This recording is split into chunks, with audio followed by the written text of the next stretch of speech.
All right, we're going to do a walkthrough video of last June's chemistry Regents. I'm going to really go quick through this because I don't want to do a ridiculously long video. There's 85 questions, obviously, so it's going to take some time anyway. If you have questions on any of these questions, come ask me, email me, whatever. If you even bother to watch it, which I doubt anybody will, but if you do, let me know. Let's get right into it. Test begins as normal with a couple of just basic definition questions that you simply have to remember.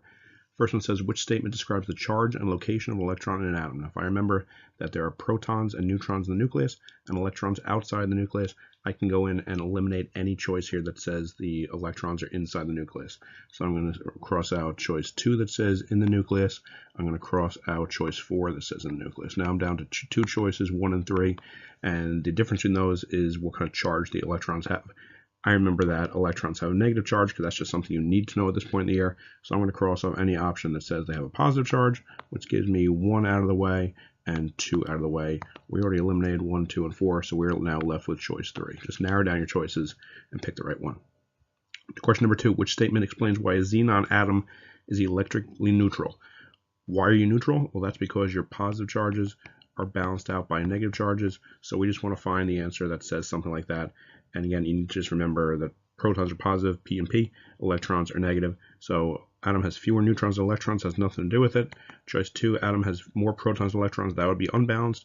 Choice 3, atom has the same number of neutrons than electrons, neutrons are neutral, so that has nothing to do with it.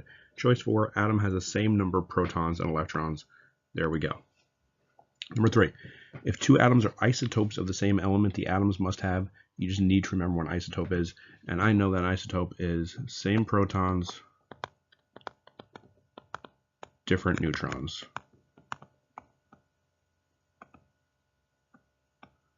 Same element, different number of neutrons for a different mass. And now I just have to find the answer that says that. So I'm going to cross off different number of protons and different number of protons because I know that doesn't work. Now we have same number of protons, same number of neutrons, same number of protons, and different number of neutrons. Well, if they had this, even if you forget what an isotope is and you forget something of this, if they have the same number of protons, same number of neutrons, what would differentiate them from each other? There's got to be something that's different. So that's why it's right here, same number of protons and different number of neutrons. Number 4 says, which electrons in a calcium atom in the ground state have the greatest effect on the chemical properties of the calcium? And for this, you couldn't look at your reference table and see what calcium looks like. Just remember the electrons on the outside; those are the ones that are closest to the outside environment and can interact with other things. So I'm going to see which electrons are close to the outside. That's these electrons right here in the 4th shell, and that's those 2 electrons. So I'm going to look for the correct choice, and it says right here, 2 electrons in the 4th shell. Just go through your choice and find which ones, and choice 2 looks good to me. On to the next couple of questions. Number 5 says the weighted average of the atomic masses of the naturally occurring isotopes of an element is the. This is another one. You just got to remember how this works. Remember the different versions of different elements. They have isotopes based on the fact that elements can have the same number of protons but have different numbers of neutrons to make them slightly different masses. That's why when you look at the atomic mass of an element on the periodic table, they have decimals in a lot of cases because it's different versions. There's bound to be a question on this test somewhere where you would actually calculate that. So choice 1 and number 5. Number 6 says, which element is classified as a metalloid?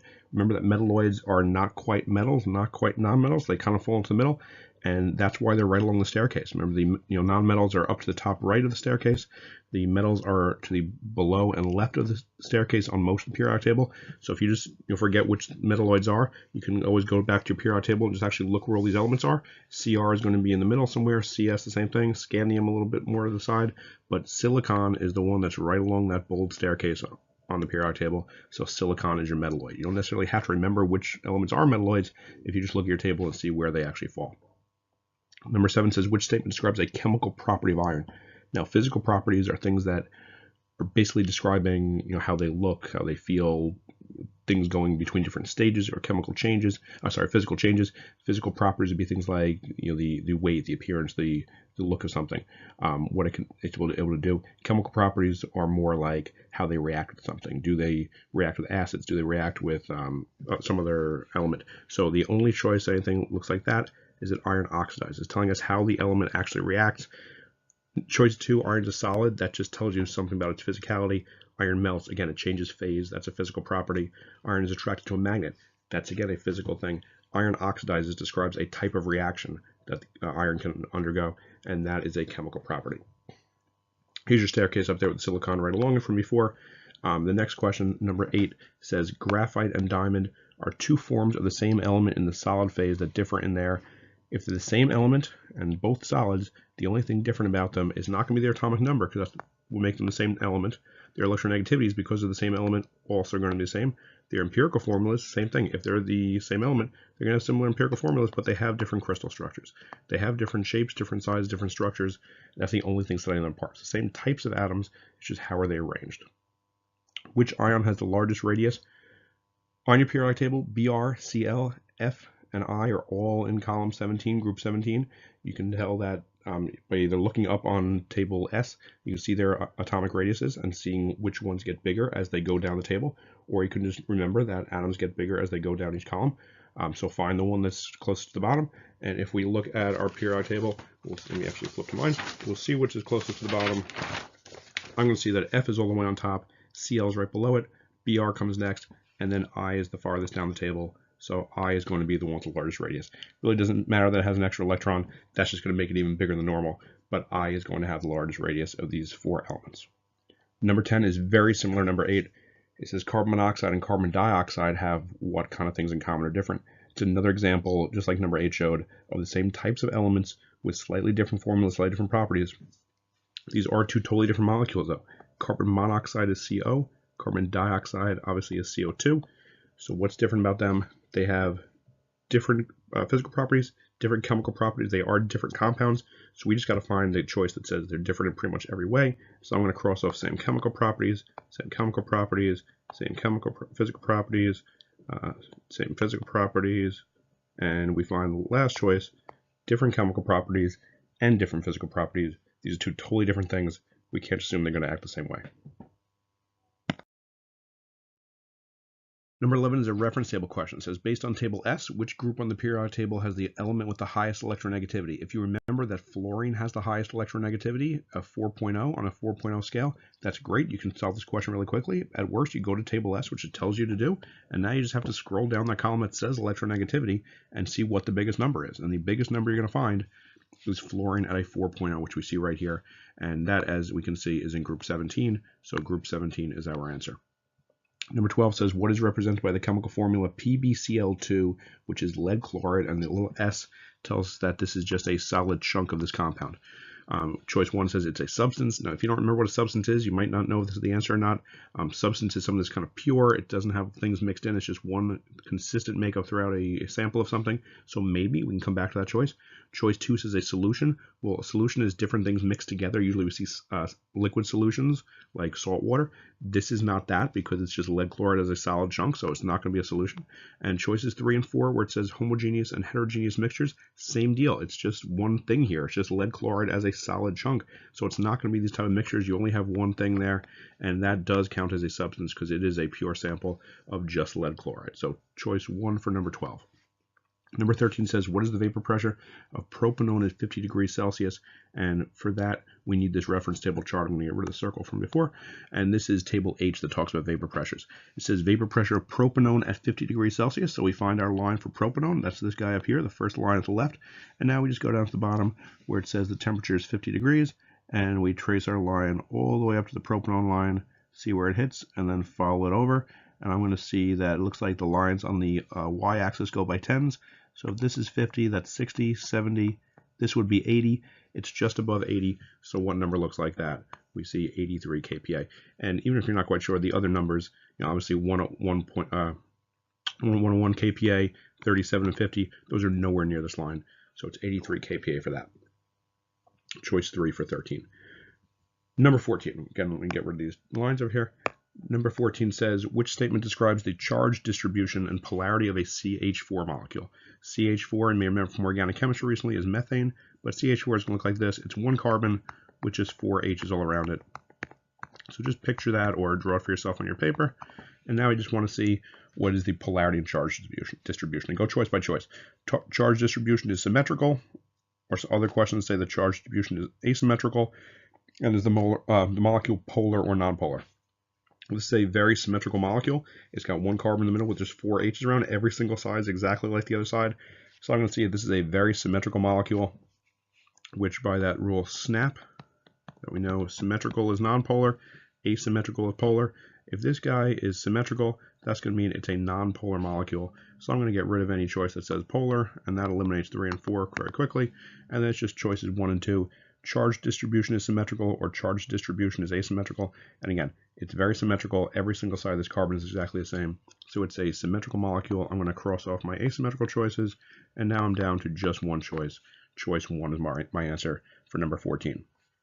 Number 15 says, in a lab investigation, a student separates colored compounds obtained from a mixture of crushed spinach leaves and water by using paper chromatography, and the colored compounds separate because of differences in what? This is just like the Wiggles lab where we separated the colors in the ink. It's just like, if you remember back to bio, the Botanicurus lab with the pigment colors in the plant extracts. And the reason they separate is not malleability, which is how you can shape metals. That doesn't make any sense here. It's not boiling point because you're not heating this stuff up and making it evaporate differently. It has nothing to do with electroconductivity because you're not using that. You're just putting water through some paper and separating compounds. It has to do with molecular polarity because some molecules stick to the paper and hold on better than others, while some other molecules get pulled a little bit longer and fall off more easily.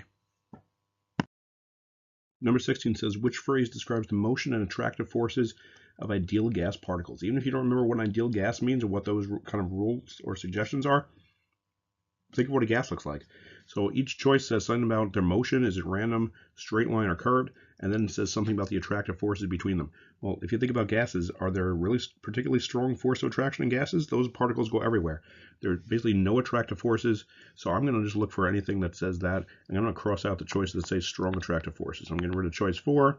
I'm getting rid of choice 2. Now I'm down to a 50-50 chance in the eventuality that I may have to guess at something. The other part of the question says it's either random straight line motion or random curved line motion. Well, how do particles go? Remember the old Windows screensaver, things bounce around? Yeah, we have to take into account sometimes that there's gravity, but generally we think of gas particles going in straight line motion. So I'm going to cross off anything that says curved, and I am now left with one choice, and that is choice 1. Number 17 says, at which temperature will mercury as a liquid and mercury as a solid reach equilibrium in a closed system at 1 atmosphere? The closed system, 1 atmosphere, really doesn't matter for anything. It's just saying at what temperature can the liquid go to a solid or solid go to a liquid. What do we call it when solid becomes a liquid? That's melting, and liquid becoming a solid is freezing. So we want to see what temperature that happens at. And on our reference table, we have this column that says melting points. That's where a solid will turn to a liquid, or you can also think of it as the freezing point, liquid turning back to a solid. And now we just have to look up for mercury. When you know, I've got it right here, and that says it's 234 Kelvin. So I'm just going to circle that right there, 234. Number 18, a molecule of any organic compound has at least one what? Don't you know we have a little chart for organic compounds? So I'm going to click that right here. Table Q shows you what some organic molecules look like. You don't have to have ionic bonds because that's not going to happen. These are all covalent compounds because it's C's and H's. You don't always have to have a double bond. We see that right here. This guy is only single. We don't have to have oxygens because none of these have oxygens. And if you by now you don't know that carbon atoms are in every organic compound, that's kind of an issue. So make sure you go study that part. Number 19, a chemical reaction occurs when reactant particles do what? How do reactant particles actually react with each other? What do they have to do to react? What did happen with the toys? They have to come together. They have to actually hit each other. Separated by great distances, that's not going to let anything react with each other. They have to actually touch. Have no attractive forces between them, that's not going to work out too well if they're not anywhere near each other. Collide with proper energy and proper orientation, that sounds pretty good, but let's just check choice 4. Convert chemical energy into nuclear energy. We didn't talk about nuclear energy until the last 2 weeks of school. So I'm going to cross that off, and choice 3 is my answer for number 19. Number 20 says, systems in nature tend to undergo changes towards some type of energy and some type of entropy, either lower or higher energy and lower or higher entropy. It's really a shame that somebody a couple months ago didn't show you this and say it's definitely going to be in your Regents and point to it with about 6 giant red arrows and make sure to put it at least once on your tests. Thankfully, somebody did. And we know that they go towards systems without high energy. So I'm going to cross off high energy because energy and heat spread out and get lower. And we know that they get more and more randomized. So I want to cross off anything that says lower entropy. So I'm now left with not choice 1, not choice 3, not choice 4, only choice 2. Lower energy and higher entropy. Number 21. Which formula can represent an alkyne? And again, on our little chart here, table Q, it says right here, what do alkynes look like? It has the general formula of CnH2. 2n minus 2. So however many carbons we have to have twice that number minus 2 hydrogens. Now I just have to go through my choices and see what actually fits that ratio. Choice 1, C2H4. That's where the hydrogens are exactly twice as many carbons, so that's not going to work out. Choice 3, twice as many carbons minus 2 would be 3 carbons times 2 is 6, minus 2 is 4, so that looks pretty good. I'm going to go ahead and circle that. Choice 2 on the bottom here, C2H6, that would match the alkanes, the 2N plus 2, so that's not going to be an answer. And choice 4 also is an alkene. That's where there's exactly twice as many carbons, twice as many hydrogens as carbons, so that's not going to be our answer. Choice 3 matches the alkyne ratio. I realized about midway through that last slide that I sounded like I was panting probably and all weirdly out of breath, my voice cracking. This is going to sound insane. I'm on my tablet drawing this, and my computer's plugged in, so I can't move that, and I'm trying to watch what I hope is the last game of the Stanley Cup Finals, and the only available outlet for this tablet, because it can't hold a charge, is on the floor, so I was all hunched over, and breathing is not the most comfortable process at that point. So hopefully now I've repositioned my arm with a pillow, and I can be a lot more comfortable, and I don't sound like I'm doing laps up and down the stairs. I'm drawing chemistry formulas. Let's see how it works, though. Number 22, given the formula representing a compound, and you see this nice little molecule here with some organic things, it's got C's and H's, it says, which formula represents an isomer of this compound? This is a question I showed you in class at this point less than a week ago. I think we did pretty much this exact same thing. Isomers are the same type and number of elements and atoms, but a different structure. So we want to just firstly count up our atoms. We can't do anything until we know what we actually have. So I'm going to go through here and actually count what I've got. I've got 1, 2, 3, 4 carbons. So I'm going to write C4 right there. And then let's count our hydrogens. I've got 1, 2, 3, 4, 5, 6, 7, 8, 9, 10 hydrogens. So C4H10 is my formula. I have to find some molecule, some choice, that has those atoms, 4 carbons and 10 hydrogens, in a different shape, different structure than what my thing up top here is. Because remember, the same exact structure does not count as an isomer. If you rotate this thing upside down, which I'm seeing choice 4 is exactly that right here, that's just the same molecule rotated, that does not count as an isomer. So I'm going to go ahead and cross that off. That is not going to be our choice. That's a little decoy there. It's the same exact molecule. It's just kind of spun upside down. But we want to find 4 carbons and 10 hydrogens. So let's go through and see what we've got. Choice 1, I see 4 carbons, so that looks good so far. And I see 1, 2, 3, 4, 5, 6, 7, only 8 hydrogens. That's not going to be an answer. Choice 2 underneath it, I see 1, 2, 3, 4 carbons, and I see 1, 2, 3, 4, 5, 6, 7, 9, 10 hydrogens. That looks pretty good to me. Let's just check choice 3 to make sure. Choice 3, I see 1, 2, 3, 4 carbons, and only 1, 2, 3, 4, 5, 6 hydrogens. That is not nearly the same correct number and amount. So choice 2 is the isomer.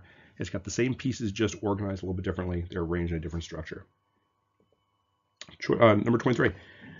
Which energy conversion occurs in operating voltaic cells? So voltaic cells are those batteries. It had the 2 sides. It had the the Mark Rosengarten song. It had the salt bridge in the middle. It had the wire going outside. It had the piece of metal and everything.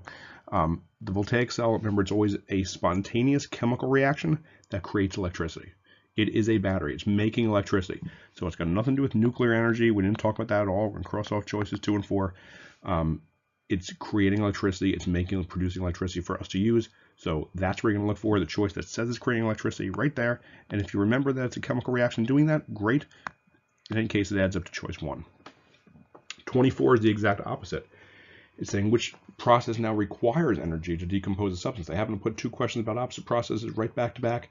Choice 24 is talking about the electrolytic cell, where you actually use the battery to do something like covering a fork or rims or some kind of jewelry in gold or silver or something like that. That's electroplating. That is electrolysis. If you forget anything about this, sublimation was just something going from solid to gas, like dry ice. Synthesis is where you're making something, you're putting pieces together to create a molecule. And neutralization is acids and bases making water and some kind of salt. So none of these have any kind of relation to requiring energy. Electrolysis is just that. It's the electrolytic cell, which is the opposite of the voltaic cell, in order to make electroplating happen. Number 25. Concentration of which ion is increased when LiOH is dissolved in water? We can look at this and see that our pieces from the ion compound, the base, are going to split up to lithium and OH. So looking at this, I don't see lithium listed as any of my choices here. So it's not this guy that we're talking about, which means we're talking about the OH part of the molecule. And now we just have to see what is OH called. And for that, I'm going to go to my reference tables. You can go to your polyatomic ion chart, which is on the back of the very front page. That is what choice? Table E. Yep, it is table E.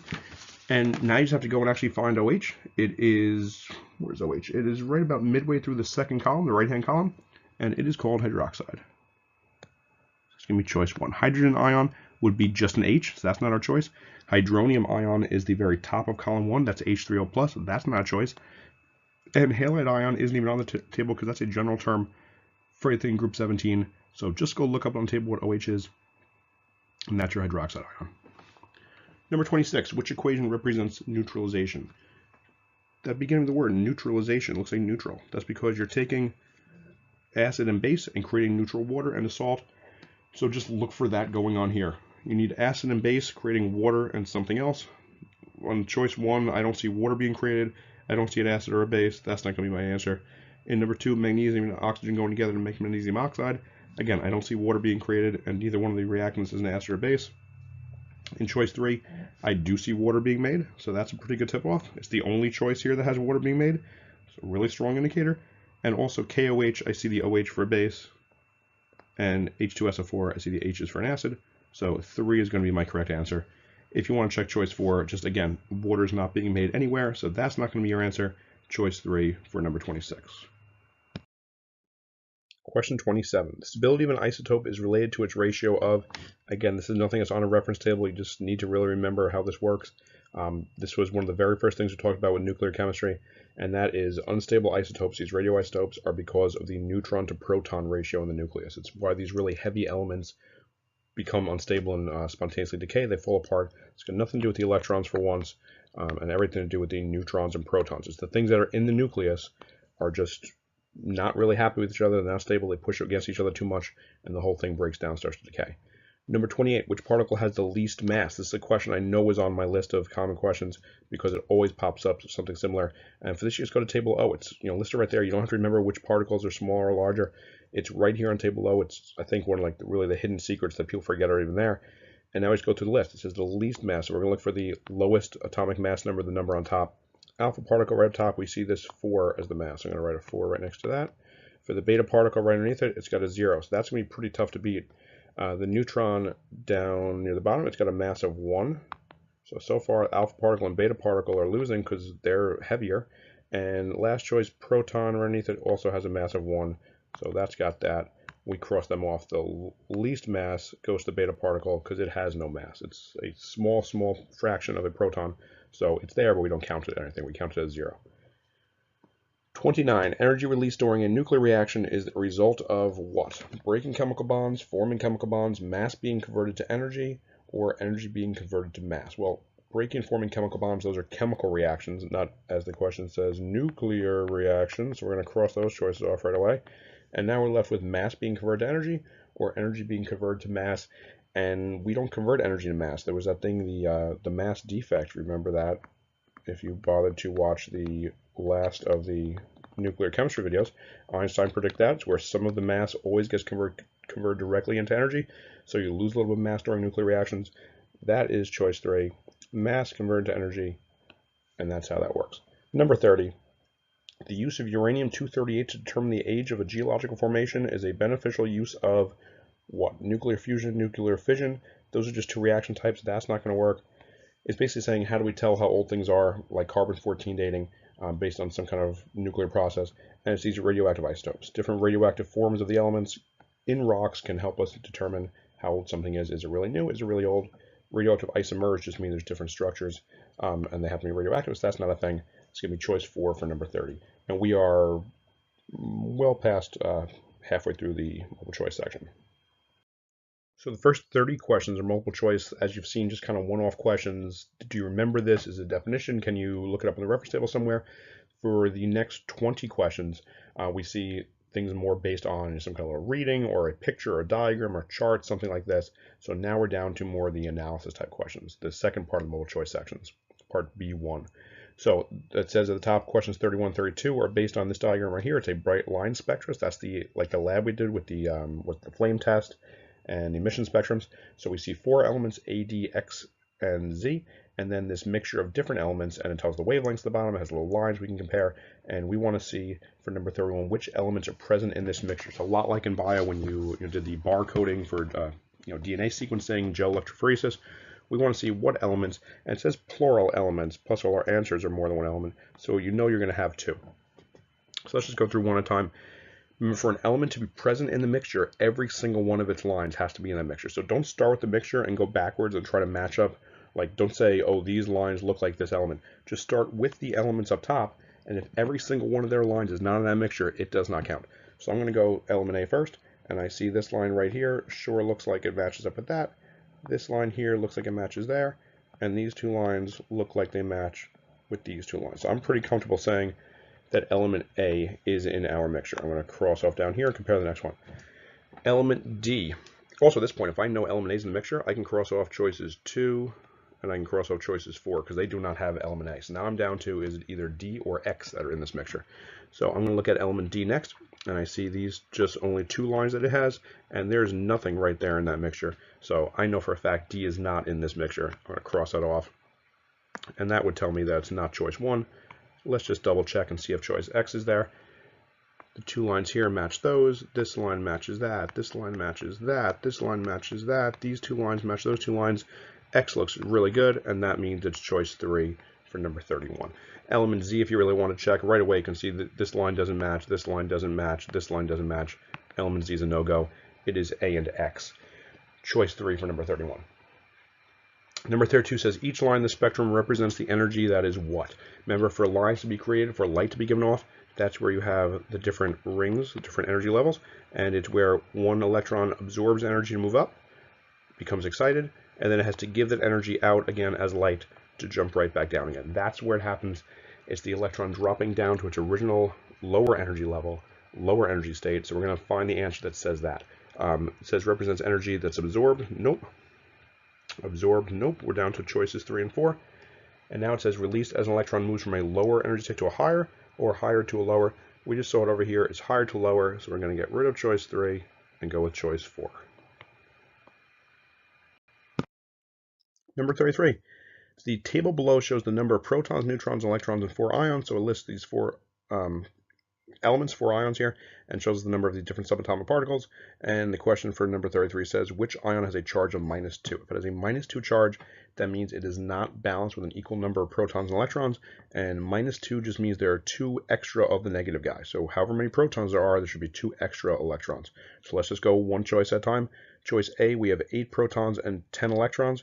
And right there, that looks pretty good to me. That's 2 extra electrons compared to protons. If we look at any of the others, they don't make sense. They actually have, in choices G and J, they have fewer electrons than protons. Those would both be positive charges.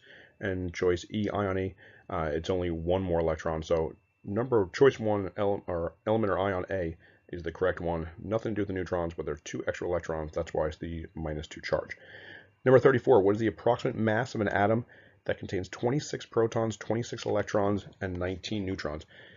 This first question, 33, asked about the charge, where we could ignore the neutrons, and number 34 now asks about the mass, so we can ignore the electrons. Electrons don't do anything for the mass, so we're going to ignore that number, and we just care how many protons and neutrons altogether are. That's the only thing that determines the mass, so we're going to add them up, and we see 26 protons plus 19 neutrons, and 26 plus 19 is going to be 45. Choice 2. Number 35. Which electron configuration represents a potassium atom in an excited state? A couple things here. It says potassium, so it tells us what element we're looking for. We can look on our reference table, our periodic table, and it says an atom, so that means it's going to be neutral. We're not talking about any ions with weird numbers of electrons. We're going to be talking about exactly what the reference table tells us. So you can hear my pages turning possibly. Yours pages should be turning also. I'm going to turn to my periodic table and see what potassium normally looks like. And my periodic table tells me potassium normally has a 2-8-8-1 electron configuration. 2-8-8-1. If it said ground state, that would be the answer right there. It does not, and I'm going to go ahead and cross off choice 3 because that's what the ground state looks like, so it definitely is not an excited state. We need an answer that has this same number of electrons, just in a different order. So that means we have 2 and 8 is 10, plus 8 is 18, plus 1 is 19 electrons. We need to find an answer with 19 electrons. Anything that doesn't have 19 electrons, we cross off. And looking at choice 1, I see 2 and 7 is 9, plus 6 is only 15 electrons, so that's not going to do it. Number 2, choice 2 rather, 2 and 8 is 10, plus 5 is 15 electrons also. That's not going to work. We already got rid of number 3. Choice 4, 2, 8, 7, 2 is our answer because one of these 8 electrons jumped up to the last ring, so this number became a 7, and this last number became a 2. That's how we got to choice 4 for number 35. Number 36, what is the total number of neutrons in an atom of K42? Well, that's convenient. I just happen to be in my periodic table from the last question, and it's the same exact element we were just looking at, potassium, K. So I can see that potassium has 19 protons. And we know from also, was it question 34, the last two questions really help us answer 36. We know it has 19 protons, and we know that the mass is the combination of protons and neutrons. So if this 42 right here tells us the total number of neutrons and protons, and we know that of those 42, 19 of them are protons, now we just have to subtract 19 from 42, and 19 minus 42 is going to give us 23 neutrons, our choice 3 for number 36. Number 37 says, given the equation representing this reaction, 2 carbons, 2 moles of carbon plus 3 moles of H2 produces 1 mole, there's no number written there, but it's a 1, of C2H6. It says, what is the number of moles of C that must be completely reacted to produce 2 moles of C2H6? Remember, once we have this balanced equation, we need to keep it balanced. So it's saying this is our normal recipe, but what if instead of 1 mole of C2H6, we want to make 2 moles instead? How much of the C's on the left side do we have to use? If you look at the ratio, there's always twice as much C as there is C2H6. It's always a 2 to 1 ratio. So if we use 2 over here, we have to use twice as much C to start. So that'd be 2 times 2 is 4. You could also look at it that you just went from 1 and you times that by 2 to get the 2. So you do the same thing over here, 2 times 2. That gives you 4. In any case, it's choice 4 moles for number 37. And number 38 says, given this equation representing a reaction, magnesium solid metal plus 2 moles of HCl aqueous gives you magnesium chloride aqueous and H2 gas. Which type of chemical reaction is represented by this equation? Synthesis is where you put two things together, like adding them together. That's not what's going on here because you have 2 pieces to start and 2 pieces to end. So I'm going to cross off synthesis. Decomposition says you start with one thing and break it down to multiple pieces. That's also not what I see happening here. Now we're left with single and double replacement. Double replacement is like the square dance where you just change your partners. I don't see that here because I see magnesium by itself as one thing, and then you finish with hydrogen by itself as one thing. That tells me it's the single and single replacement. So I'm going to circle choice 3 right there. Number 39 says, table below lists properties of selected elements at room temperature. It gives us sodium, gold, iodine, tungsten, and lists the density, malleability, and conductivity of each one. The question says, based on this table, which statement describes how 2 of these elements can be differentiated from each other? So just go choice by choice and check it out. Choice 1 says gold can be differentiated from tungsten based on density. So let's look at the densities of gold and tungsten. And I see gold at 19.3 and tungsten 19.3. That would not help us tell the difference between these 2 elements, so that's not our answer. Cross that off. Number 2 says, choice 2 says gold can be differentiated from sodium based on malleability. So the malleability of gold and sodium are both yes, so that's also not going to help us tell the difference. So that's not our correct answer. Choice 3, sodium can be differentiated from tungsten based on conductivity. So sodium's conductivity is good, and tungsten's conductivity is also good, so that's also not going to help us tell the difference. It seems like we have an answer, but let's just check it. Sodium can be differentiated from iodine based on malleability. Sodium's malleability is yes, iodine's malleability is no. That is our correct choice. That's the only property on here that those 2 elements do not have in common, so that's going to help us tell the difference. Only choice, rather, where it tells the difference. 40, which particle diagram represents a mixture? So I had on your sheet to know how to do particle diagrams and read particle diagrams. It's this. We need to know how we can tell the difference between these things, and it says which represents a mixture. Mixtures are different things put together. It's not all the same substance, not all the same kind of compound. Let's just go choice at a time. Choice 1, I see 2 of the exact same thing. A dark circle with 2 white circles on either side. So that's not a mixture, the same thing. Choice 2, the exact same thing. It's a white and a black each time. They're the 2 molecules of the same compound. Choice 3, I see 2 little individual white circles, and I see a compound with a white circle and a black circle. So that sure looks like 2 different things to me. In choice 4, it's 4 black circles. It's all the exact same thing. That's not a mixture. So choice 3 is what we're looking for. That's our mixture. We've got this molecule and then 2 of this molecule. but they're not both the same thing, so it's a mixture. Number 41, we're down to the last 10 multiple choice questions. Number 41 says an atom of which element reacts with an atom of hydrogen to form a bond with the greatest degree of polarity? Now, polarity in these compounds is based on electronegativity, so we need to actually just go and look up electronegativities. And thankfully, they give you 4 elements near the beginning of the periodic table, so you don't have to keep flipping through the different pages. It's right in the top little section here. So hydrogen's polarity, it says each one will be with hydrogen, so hydrogen equals 2.2. I'm going to write that up here. Hydrogen is 2.2. And now we just look at the other elements. Carbon is 2.6. Fluorine, I know, is 4.0. Nitrogen is going to be 3.0. And oxygen, it tells us, is 3.4. So it's saying which would have the greatest polarity. That means which would have the electronegativity with the biggest difference apart from hydrogen's 2.2. Well, I can see that carbon at 2.6 is the closest to hydrogen at 2.2. Nitrogen's a little bit farther away, but still not there. Oxygen's a little bit farther away, but fluorine has the greatest difference from hydrogen's 2.2 because fluorine's always the highest number at 4.0. So that's going to be most polar. Number 42 says, what is the concentration of an aqueous solution that contains 1.5 moles of salt, NaCl, in 500 milliliters of this solution? So the formula for concentration is molarity equals moles of solute over liters of solution. So our big M equals moles over liters. And we now have some data to put in. It says 1.5 moles. We're looking for molarity. 1.5 moles on top. The problem here is that it gives us our volume as 500 milliliters. And we have to make sure we're using our volume in liters. That's kind of a tricky thing they're doing here.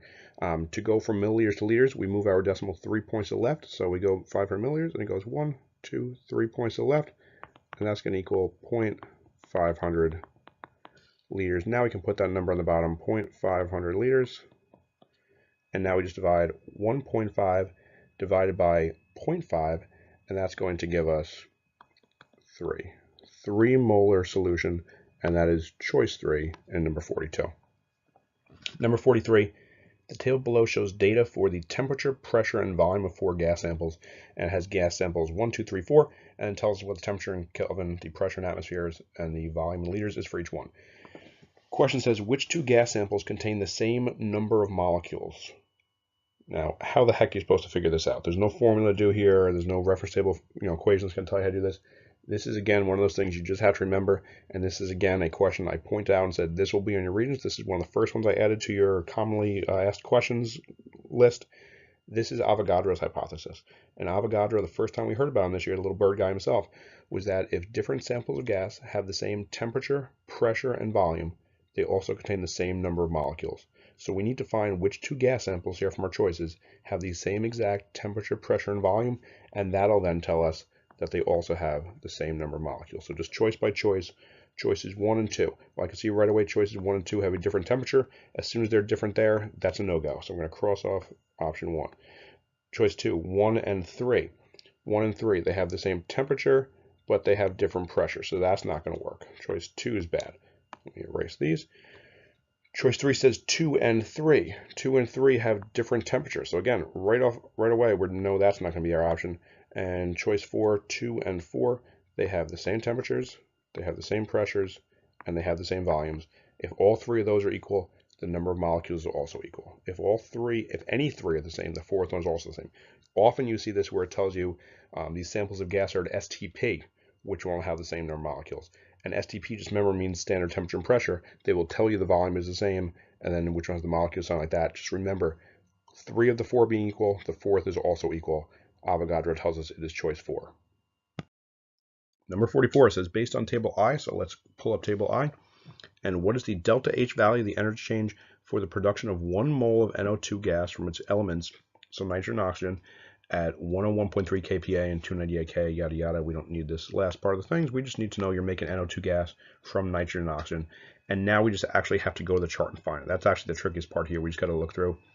I don't see anything about nitrogen NO2 being made at the top here. I'm going to cross all these off. That's not it. That's not it. That's not it.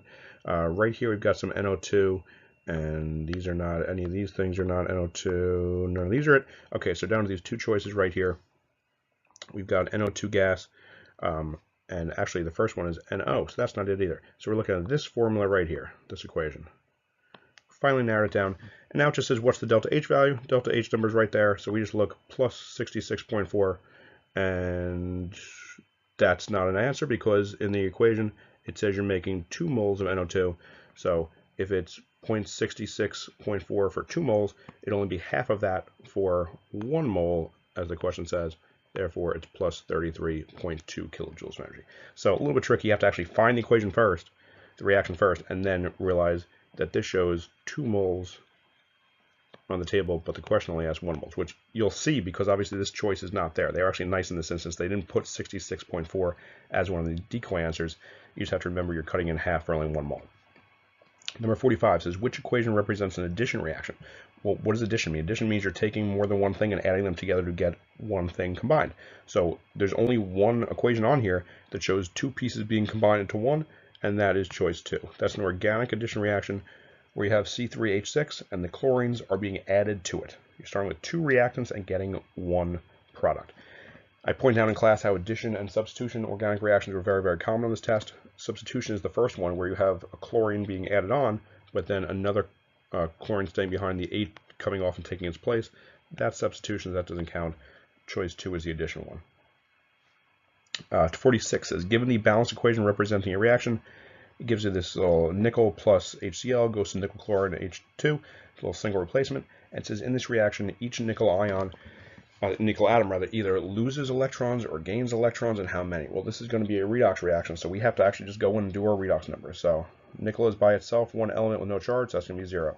On the other side, hydrogen, H2, 1 element, no charge by itself, that's going to be a 0 also. Now we have to apply numbers on the first side.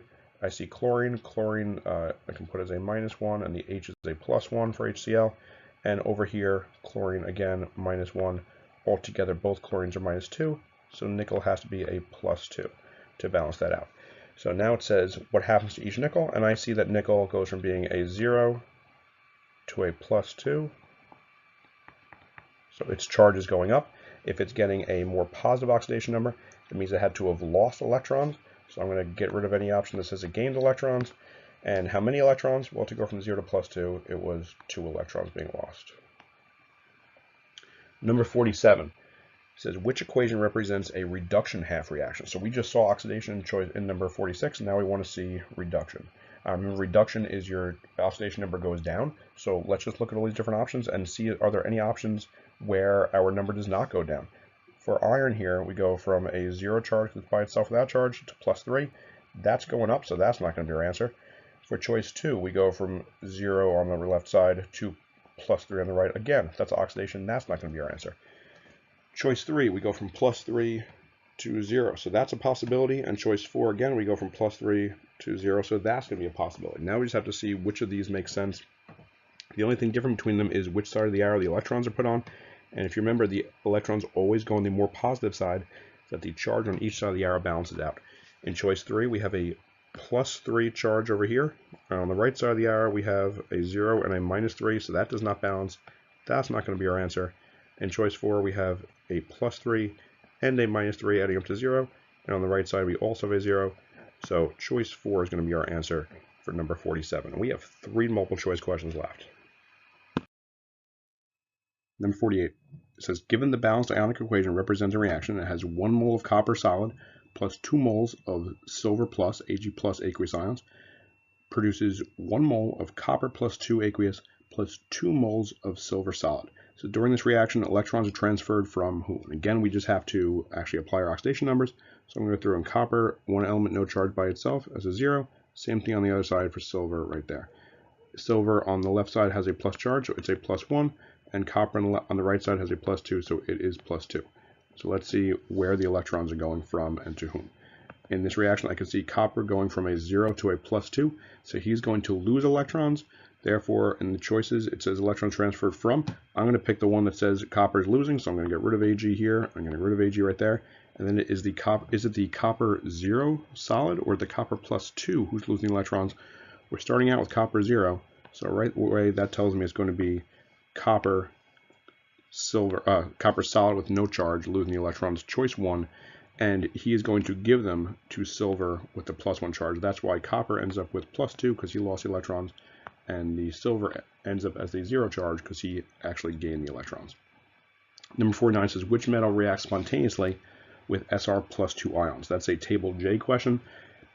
And remember, to react spontaneously with a charged ion like Sr plus 2, you have to be higher up than the charged guy. The ion already is kind of exciting. It's got this charge. So if a non-charged neutral compound is going to react with it, that neutral thing has to be higher up on table J. So we just have to see which of these 4 choices is higher up on table J than Sr plus 2. If you don't remember how to do that, just look where Sr is and then kind of compare where your choices in the question are to that. So Ca is right here. I've got Co down near the bottom, and then Cs and Cu. Cu is all the way down here, and Cs is up here. Even if you don't remember how this chart works, which one of these things doesn't look like the others? Cs is the only one higher than Sr on our table. CS is going to be our choice. If you don't remember how the table goes and do you have to be higher or lower, just actually compare their positions, and CS is the one that stands out. All the rest are below SR, so why would one of them be correct and not the other two? CS is our answer. 50, our last multiple choice question, says, given the balanced equation represent a reaction, HCl plus water goes to H3O plus Cl minus. It says the water molecule acts as a base because it either donates an H, accepts an H, donates an OH, or accepts an OH. This is that Voldemort theory of acid-base chemistry, the Bronson-Lowry theory, the acid base that should not be named. And we want to actually see what happens here. It has HCl going to Cl. Looks like it loses an H. And water clearly turns into H3O plus. How? By picking up an extra H. So this is water molecule acts as a base. We don't really even need to know the definition. We just need to look at the picture and see what happened. Nothing happened here with OHs. That didn't have anything going on at all. Water turned into H3O plus by picking up an extra H. So which of our 2 choices that are left looks like that? And it sure looks like it's going to be accepting an H. Water did not give an H away. That would have turned it into OH. That didn't happen. It accepted an H plus. It's the proton acceptor. And those are our multiple choice questions done.